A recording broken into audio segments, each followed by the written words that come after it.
আসসালামু আলাইকুম। Genius computer training সেন্টারের পক্ষ থেকে আপনাদেরকে স্বাগতম। শুরু করছি মাইক্রোসফট ওয়ার্ড প্র্যাকটিস ক্লাস। আমরা ওয়াদা করছিলাম যে মাইক্রোসফট ওয়ার্ডের উপরে ২০ টা প্র্যাকটিস ক্লাস দেব।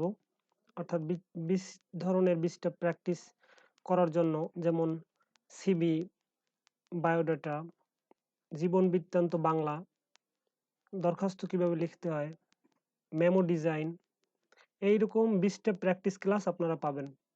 তো আজকে ১ম ক্লাস সিভি তৈরি, একটা প্রফেশনাল সিভি কিভাবে তৈরি করতে হয়, আজকে আমরা এটা একদম A to Z আপনাদেরকে দেখাবো। আপনারা যদি মাইক্রোসফট ওয়ার্ডের কাজ নাও পারেন, যদি শুধুমাত্র সফটওয়্যারটা আপনাদের কাছে থাকে, আশা করি আপনারা কাজটা করতে পারবেন। কিন্তু টাইপ করতে অবশ্যই পারা লাগবে। টাইপ করতে যদি আপনি না জানেন, তবে আপনার এটা করা খুব মুশকিল হবে।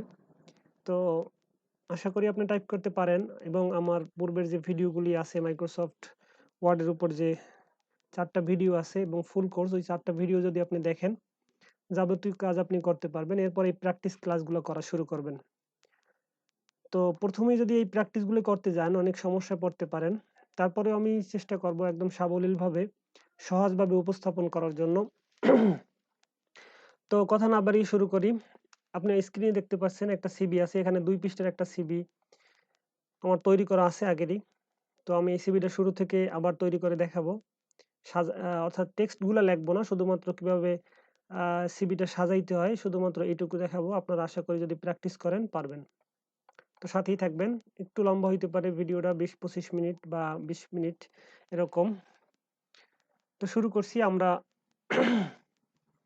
এখানে এই সিভির যে ভিতরের লেখাগুলো, এই লেখাগুলি আমি আলাদা করে রাখছি এখানে। তো আপনি ১ম এ কারিকুলাম ভিটা, জীবন বৃত্তান্ত এই কথাটা লিখবেন। এরপর আপনার নাম, গ্রাম, পোস্ট, এরপর পিএস মানে হলো পুলিশ স্টেশন, এরপর ডিস্ট্রিক্ট মানে জেলা, কন্টাক্ট নাম্বার, মোবাইল নাম্বারটা লিখবেন, এরপর একটা ইমেল অ্যাড্রেস লিখবেন। সিভিতে অবশ্যই ইমেল অ্যাড্রেস দিতে হবে। ইমেল অ্যাড্রেস ছাড়া সিভিটা কমপ্লিট হবে না। এরপর ক্যারিয়ার অবজেক্টিভস, এখানে কিছু কথা লেখা আছে। I would like to express myself in challenging, অর্থাৎ আপনার এই কোম্পানিতে যদি আমাকে নিয়োগ দেন, আমি আমার সাধ্যমতো চেষ্টা করব আপনার কোম্পানির উন্নতি করার। আমার দায়িত্ব আমি খুব ভালোভাবে পালন করব। এই জাতীয় কিছু কথা থাকে ক্যারিয়ার অবজেক্টিভের ভিতরে। তো সুতরাং এটা আপনারা কমন ভাবে এটা ব্যবহার করতে পারেন, অথবা চাইলে নিজের মতো করে যদি আপনাদের বানাবার এই লেখার অভিজ্ঞতা থাকে বা যোগ্যতা থাকে, তা আপনাদের ইচ্ছে মতো আপনারা এখানে কিছু লিখে দিতে পারেন। এটা সিভির শুরু এবং ভূমিকা জাতীয় কথাবার্তা, এটা কিন্তু উপরে সিভির উপরে থাকতে হয়। এরপরে আপনাদের চাকরির হিস্ট্রি, অর্থাৎ আপনি পূর্বে কোথায় জব করছেন, এই হিস্ট্রি যদি থাকে, এখানে দ্বিতীয় এই ট্যাবটা আপনারা লিখতে পারেন। এটা নিচের দিকেও দেওয়া যায়, উপরের দিকেও দেওয়া যায়, এটা কোনো ব্যাপার না। যেমন এখানে ২ টা অভিজ্ঞতার কথা লেখা আছে, যেমন instructor at Genius computer training centre from ১/১/২০২১ টু ৩১/১২/২০২২। এরপর লেখা আছে director at Genius IT institute from ১/১/২০২৩ টু টিল নাও, অর্থাৎ বর্তমান পর্যন্ত। তো এখানে ২ টা আমি ডেমো উল্লেখ করছি, ডেমো অভিজ্ঞতা। আপনি চাইলে আপনার অভিজ্ঞতা যদি থাকে, না থাকলে এই লেখাটুকু আপনার লেখার প্রয়োজন নাই।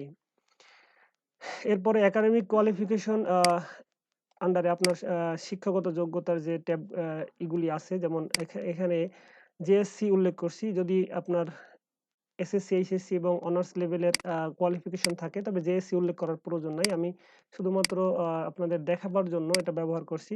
যদি আপনি অনার্স পাস হয়ে থাকেন, অর্থাৎ স্নাতক আপনার কমপ্লিট হয়, তাহলে এসএসসি থেকে শুরু করবেন, এবং এটা চাইলে ১ম এ অনার্স লেভেলেরটা উপরে লেখা যায় এবং এসএসসি লেভেলেরটা উপরে লেখা যায়।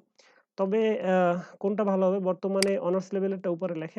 আপনি চাইলে এটা একটু ঘুরিয়ে ফিরিয়ে লিখতে পারেন, কোনো সমস্যা নাই। তবে আমি এখানে জু জুনিয়র স্কুল সার্টিফিকেট, অর্থাৎ জেএসসি এবং এসএসসি, এই ২ টা ট্যাব দিয়ে আপনাদেরকে দেখাইতেছি। এরকমভাবে একাডেমিক কোয়ালিফিকেশন আপনার অনার্স মাস্টার্স পর্যন্ত যদি থাকে, প্রত্যেক ট্যাবে এরকম আলাদাভাবে সেকেন্ডারি স্কুল সার্টিফিকেট, এখানে আপনি লিখবেন ব্যাচেলর অফ আ মনে করেন আর্টস, ব্যাচেলর অফ সায়েন্স, আপনি যে গ্রুপে পড়াশোনা করছেন ওই গ্রুপের নামটা এখানে লিখতে হবে। এরপরে ইনস্টিটিউশন, অর্থাৎ আপনার প্রতিষ্ঠানের নাম, পাসিং ইয়ার, কোন সালে পাস করছেন, এরপরে গ্রুপ, আপনার গ্রুপ এখানে সাবজেক্ট থাকতে পারে গ্রুপের জায়গায়, এরপরে রেজাল্ট, এরপরে বোর্ড, আ এই ইনফরমেশন গুলি এখানে দিতে হবে। প্রত্যেক ট্যাবে এই ইনফরমেশন গুলি থাকবে। এরপরে ল্যাঙ্গুয়েজ প্রফিসিয়েন্সি, আপনার ভাষাগত দক্ষতা কিরকম আছে, এখানে বাংলা, ইংরেজিতে আপনি যদি এই কথা বলতে পারেন সুন্দরভাবে, এইটা উপস্থাপন করবেন এখানে। তারপরে আপনার পার্সোনাল ডিটেলস, নিজস্ব যে বিষয়গুলি আছে, নাম, পিতার নাম, মাতার নাম, ডেট অফ বার্থ, প্রেজেন্ট এবং পার্মানেন্ট অ্যাড্রেস। এরপরে religion, nationality, marital status, gender, blood group, height, weight, সর্বশেষ এনআইডি নাম্বার। এরপরে আপনি লিখবেন সিগনেচার। সিগনেচার অর্থাৎ স্বাক্ষরের একটা জায়গা রাখতে হবে। সিগনেচার কিভাবে, আমি এটা ডিলিট করে দিলাম। এরপরে আপনি আপনার নাম লিখবেন, যে সিগনেচার করবে তার নামটা এখানে থাকবে, এবার পরে ডেটটা থাকবে। তো এই সবগুলি লেখা শেষ হয়ে গেলে ধারাবাহিকভাবে আপনি লিখবেন, কোনো কিছু সাজাবেন না প্রথমে, আপনি ধারাবাহিকভাবে লিখতে থাকবেন একদম শেষ পর্যন্ত, প্রত্যেক লাইন শেষ হবে এরপর ইন্টার দেবেন। যেমন আমি একটু আপনাদেরকে বুঝাই,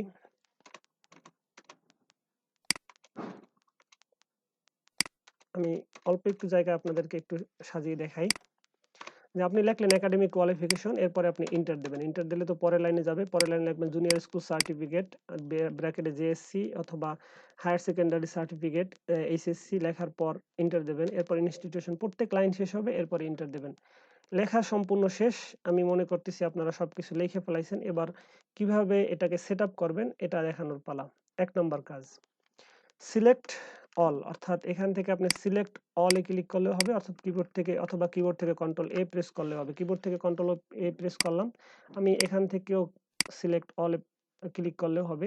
এবার আপনি যাবেন লাইন এন্ড প্যারাগ্রাফ স্পেসিং, এখানে গিয়ে রিমুভ স্পেস আফটার প্যারাগ্রাফ যদি থাকে আপনার, এখানে আমি অলরেডি রিমুভ করে দিছি। যদি আপনাদের থাকে রিমুভ স্পেস আফটার প্যারাগ্রাফ দেবেন, অর্থাৎ প্যারাগ্রাফের মাঝের ফাঁকাগুলো রিমুভ করে দেবেন। যেমন অ্যাড স্পেস আফটার প্যারাগ্রাফ, এই অপশনটা যদি আমি অন করি তারপরে বোঝা যাবে যে রিমুভ স্পেস আফটার প্যারাগ্রাফ কি। আবার আমি সিলেক্ট অল প্রেস করতেছি। এবার আপনি লাইন এন্ড প্যারাগ্রাফ স্পেসিং এ যাবেন, এরকম একটা অপশন পাবেন। আপনি যদি প্রত্যেক লাইন লেখেন রিমুভ স্পেস আফটার প্যারাগ্রাফ, এখানে ক্লিক করার পর দেখেন প্যারাগ্রাফের মাঝের ফাঁকাগুলি রিমুভ হয়ে গেছে। এবার আবার সিলেক্ট অলে ক্লিক করবেন। ক্লিক করার পর এখানে আপনি ফন্ট সাইজ কত দিবেন, ফন্ট সাইজ যেহেতু এটা 2 পৃষ্ঠার সিভি, ফন্ট সাইজ আমরা 12 থেকে, স্ট্যান্ডার্ড ফন্ট সাইজ হলো 12 থেকে 16 পর্যন্ত। 16 এর উপরে দেওয়া যাবে না, 12 এর নিচে দেওয়া যাবে না, তাহলে আমরা মাঝামাঝি 14 রাখতে পারি। ফন্ট সাইজ 14 দিলাম। এবার আমাদের মূল কাজ শুরু। দেখেন এই কারিকুলাম ভিটা, এটা তো বাম সাইডে থাকবে, আমি বাম সাইডে নিয়ে যাইতেছি। এরকম থাকবে কারিকুলাম ভিটা, এরকম। তো আমরা এই সিভিটার মতো করে যেহেতু তৈরি করব, সিভিটার প্রথমে দেখেন একটা ডিজাইন দেওয়া আছে, এই পাশে একটা ছবি দেওয়া আছে এবং কারিকুলাম ভিটার পাশে সি এবং ভি এই দুইটা কিন্তু একটার ভিতরে একটা ডিজাইন আকারে লেখা আছে। তো আমরা এইটা প্রথমে করার চেষ্টা করব। কারিকুলাম ভিটা, এটা আমরা প্রথমে কন্ট্রোল ই দিয়ে মাঝখানে নেই এবং সিটাকে সিলেক্ট করি, ইনসার্ট প্রেস করি। এবার টেক্সট বক্স থেকে ড্র টেক্সট বক্স। এবার দেখেন সিটা কিন্তু একটা টেক্সট বক্সের ভিতরে আসছে, টেক্সট বক্সের পাশে একটা বাউন্ডারি আছে। আমরা টেক্সট বক্সের উপরে ক্লিক করার পর ফরম্যাট থেকে শেপ আউটলাইন, নো আউটলাইন, অর্থাৎ পাশের বাউন্ডারিটা ডিলিট করে দিলাম। এবার শেপ ফিল অর্থাৎ ভিতরের কালার নো ফিল। এবার আমরা সিটাকে সিলেক্ট করি আর টেক্সট বক্সটাকে একটু বড় করি।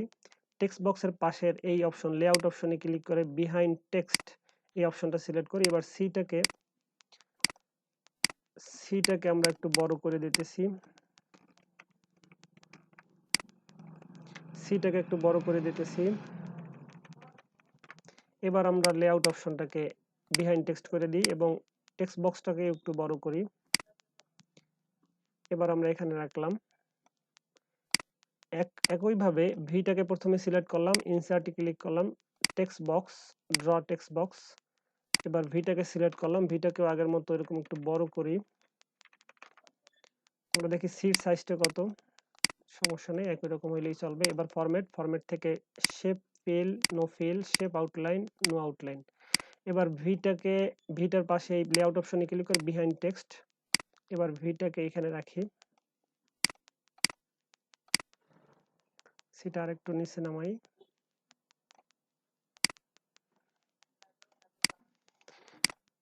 বাস মোটামুটি ঠিক আছে। এবার দেখেন এরকম আমরা যদি চাই এটাকে বোল্ড করে দিতে পারি অথবা ইটালিক করতে পারি। এবার উপরের যে ডিজাইনটা আছে, ডিজাইনটা ক্রিয়েট করা আমরা একটু দেখাই। যে এখানে 3টা বৃত্ত নেওয়া আছে, সার্কেল।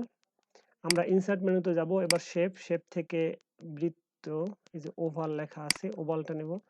এবার শিফট চাপ দিয়ে এই বৃত্তটা আঁকবেন। আঁকার পরে এখানে শেপ ফিল অর্থাৎ ভিতরের কালারটা নো ফিল করে দেব, অফ করে দেব। শেপ আউটলাইনে একটা কালার দেব আমরা, এবং আউটলাইনটা অনেক মোটা করে দেব, হোয়াইট থেকে 6 পেটি মোটা করে দিলাম। এবার শেপ আউটলাইন যে কালার আছে এই কালারটা একটু হালকা কালার নিতে হবে, হালকা কালার নিলাম। এবার আমরা এই কর্নারে রাখলাম। এবার এই শেপের উপরে ক্লিক করে কিবোর্ড থেকে কন্ট্রোল ডি প্রেস করলে এর একটা ডুপ্লিকেট হবে।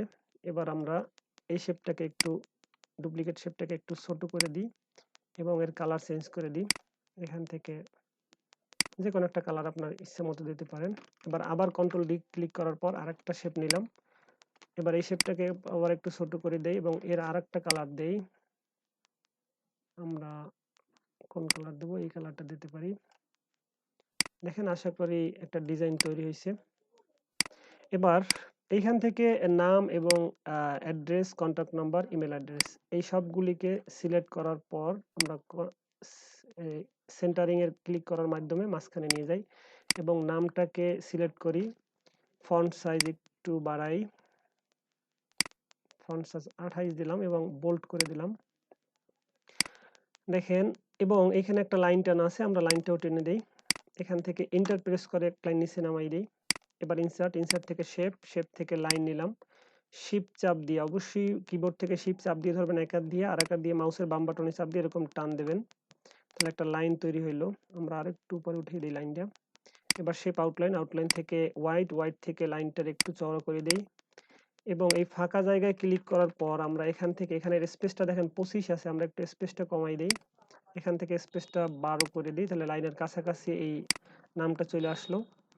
বাস, এখানের কাজ মোটামুটি শেষ। এবার আমরা ক্যারিয়ার অবজেক্টিভ, এই যে লেখাটা আছে এই লেখাটা আমরা নিচে একটা ব্যাকগ্রাউন্ড কালার দেব। তো এখানে ক্যারিয়ার অবজেক্টিভ লেখার লাইনের বাম পাশে ক্লিক করবেন, তাহলে লাইনটা সিলেক্ট হবে এবং এটাকে বোল্ড করলাম এবং এইখান থেকে আমরা একটা কালার নেব, এটার নাম হলো শেডিং থেকে আমরা যে কোনো একটা কালার নিতে পারি। যেহেতু উপরে আমরা 3টে কালার ব্যবহার করছি, আমরা এখান থেকে একটা কালার নেই, এই ধরনের কালার নেওয়া শেষ। এবার আমরা এমপ্লয়মেন্ট হিস্টরি, এটাকে একটা ইন্টার দেই। ইন্টার দেওয়ার পর আমরা এই লাইনটাকে তদ্রুপভাবে সিলেক্ট করি, একই কালার সিলেক্ট করি। এবার একাডেমিক কোয়ালিফিকেশন, এখানে লাইনের বাম পাশে ক্লিক করলাম, একইভাবে একই শেডিং সিলেক্ট করলাম।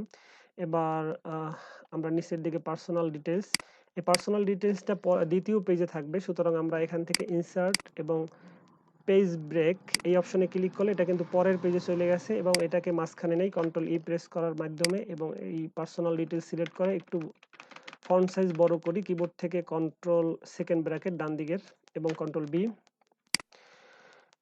এবং এখানে একটা ইন্টার প্রেস করার পর, আমরা দেখতেছি এই জায়গাটার ফন্ট সাইজ হলো 29। আমরা এখান থেকে ফন্ট সাইজ কমাই, একটু 11-12 করে দেই।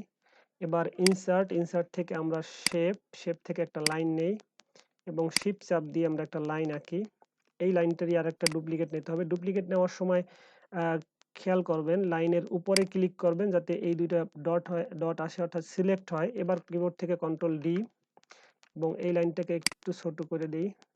এবার আমরা লাইন সিলেক্ট থাকা অবস্থায় অ্যালাইন থেকে অ্যালাইন সেন্টার করে দিই এবং আপ অ্যারো বাটনের মাধ্যমে হালকা একটু উপরে নিয়ে যাই। এবার দেখেন, আমাদের এই name, father's name, mother's name এইগুলি যদি ট্যাব দিলে কিন্তু সব এক সিরিয়ালে আসবে।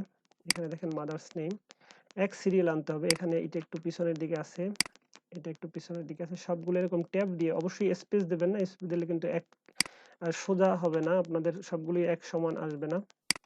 আমরা এখান থেকে সবগুলি ট্যাবের মাধ্যমে এক সমান আনছি এবং এইখানে কিন্তু আরেকটা ট্যাব দেওয়া আছে, দেখেন এখানে একটা ট্যাব আছে, এপাশে একটা ট্যাব দেবেন, এপাশে 2-3টা ট্যাব যতটুকু লাগে ততটুকু দেবেন। এবারে উপরের দিকে যাই, আমাদের ল্যাঙ্গুয়েজ প্রফিসিয়েন্সি এই অপশনটা ক্লিক করার মাধ্যমে এখানে একটা শেডিং হবে, এখানে একটা ইন্টার প্রেস করলাম। বাস, আমাদের কাজ মোটামুটি শেষ। এবার আমরা এই একাডেমিক কোয়ালিফিকেশনের মধ্যে জুনিয়র স্কুল সার্টিফিকেট এটাকে একটু বোল্ড করে দেই এবং সেকেন্ডারি স্কুল সার্টিফিকেট এসএসসি এটাকে একটু বোল্ড করে দেই এবং যেহেতু এখানে এই যে ক্লোনগুলি আছে ট্যাবের মাধ্যমে ক্লোনগুলি এক সমানে নিয়ে আসি, গ্রুপ সমান আসছে। এবার আমরা এই জুনিয়র স্কুল সার্টিফিকেট এবং সেকেন্ডারি স্কুল সার্টিফিকেটের মাঝামাঝি একটা লাইন টেনে দেই, শেপ থেকে লাইন শিফট চাপ দিয়ে আগের মতো এখান থেকে শুরু করে একটা লাইন শুধুমাত্র এই মাথা পর্যন্ত টেনে দিলাম, বাস কাজ শেষ।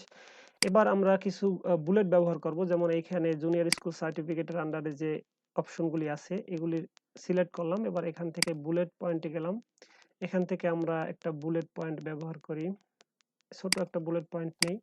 আর জুনিয়র স্কুল সার্টিফিকেটের এখানে আমরা একটা বুলেট পয়েন্ট ব্যবহার করি, এই বুলেটটা ব্যবহার করতে পারি। এবং জুনিয়র স্কুল সার্টিফিকেটের বুলেটের উপর ক্লিক করে একাডেমিক কোয়ালিফিকেশনের লাইনে নিয়ে আসি। একইভাবে সেকেন্ডারি স্কুল সার্টিফিকেটে একই বুলেট ব্যবহার করব এবং ইনস্টিটিউশন এই যেটা অপশনগুলি আছে এগুলিতে উপরের মতোই এই একই বুলেট ব্যবহার করব। এবং এটা একটু সামনে চলে গেছে, ঠিক করে দিলাম। আমাদের কাজ মোটামুটি শেষ। এবার এখানে নামের পূর্বে একটা লাইন টেনে দেবো আগের মতো, শেপ থেকে লাইন এবং শিফট চাপ দিয়ে এই থেকে এই পর্যন্ত একটা লাইন টেনে দিলাম। এখানে সিগনেচার করবে, সিগনেচারের জায়গা যদি একটু বড় লাগে তাহলে এখান থেকে ফন্ট সাইজ একটু বাড়াই দেবেন। আর এখান থেকে নেম থেকে এনআইডি পর্যন্ত সবগুলি সিলেক্ট করলাম, এখানেও আমরা একটা বুলেট পয়েন্ট ব্যবহার করব।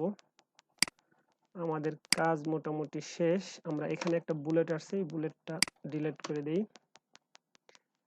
আমরা এবার শুরুতে যাই, সিবির একদম শুরুতে দেখেন কারিকুলাম ভিটা। এবার একটা ছবি অ্যাড করার পর ইনসার্ট পিকচার, পিকচার থেকে আমরা একটা ছবি নেই, আলামিন রিয়াজ এর ছবিটা ইনসার্ট করলাম। এবার এখান থেকে বিহাইন্ড টেক্সট লেআউট অপশনে ক্লিক করার পর বিহাইন্ড টেক্সটে ক্লিক করবেন এবং এই ছবিটা ঠিক মার্জিনের, এখানে দেখেন মার্জিনের কাছাকাছি রাখবেন, মার্জিনের সমানে রাখবেন এবং এটা এই লাইনের উপরে রাখলাম। ছবির পাশে যদি একটা, এই ছবিটা একটু কেমন জানি মনে হইতেছে, ছবির পাশে আমরা একটা বর্ডার দিয়ে দেই, এখান থেকে একটা বর্ডার আনলাম এবং বর্ডারটা একটু চিকন করে দিই, পিকচার বর্ডার এখান থেকে হোয়াইট থেকে একটু চিকন করে দিলাম। বাস আমাদের কাজ শেষ, একটা সিভি তৈরি হইলো। আরো সময় নিয়ে করলে অনেক কিছুই করা যাবে, তবে মূল যে কাজটা এই কাজটা আমি দেখাবার চেষ্টা করছি, আশা করি আপনারা বুঝতে পারছেন। এবং এই সিভির ফরম্যাটটা আপনাদের যদি প্রয়োজন হয় আপনারা ডিসক্রিপশনে আমার ইমেল অ্যাড্রেস দেওয়া থাকবে, আমার ফেসবুক অ্যাকাউন্টের লিঙ্ক দেওয়া থাকবে, আমার হোয়াটসঅ্যাপ নাম্বার দেওয়া থাকবে। আপনারা যে কোনোভাবে আমাকে যদি নক করেন এবং আপনারা যদি এই ফরম্যাটটা নিতে চান, এবং আমি চেষ্টা করব গুগল ড্রাইভ লিংক দিয়ে দেওয়ার, যাতে ডাউনলোড করে নিতে পারেন। তারপরে যদি কেউ ডাউনলোড করতে না পারেন তবে আমাকে অবশ্যই নক দেবেন, ফেসবুক, হোয়াটসঅ্যাপ অথবা ইমেলের মাধ্যমে আপনাদেরকে আমি ফরম্যাটটা দিয়ে দেবো ওয়ার্ড ফাইলে, আপনারা নিজের মতো করে এডিট করে নিতে পারবেন। আশা করি বুঝতে পারছেন এবং যারা আমার মাইক্রোসফটের ওই ভিডিওগুলো দেখছেন তারা এই প্র্যাকটিসটা করবেন এবং এরকমভাবে আমরা পরপর 20 থেকে 25টা প্র্যাকটিস আপনাদেরকে দেব। যদি আপনারা এইগুলো সঠিকভাবে করেন আশা করি মাইক্রোসফট ওয়ার্ডের কাজে আর কোনো সমস্যা হবে না। এবং যদি আমাদের এই ভিডিওটা দেখে আপনারা উপকৃত হন, সাথেই থাকবেন। এবং আপনাদের প্রতি, সবার প্রতি ভালোবাসা রইল। আসসালামু আলাইকুম ওয়া রাহমাতুল্লাহি ওয়া বারাকাতুহু।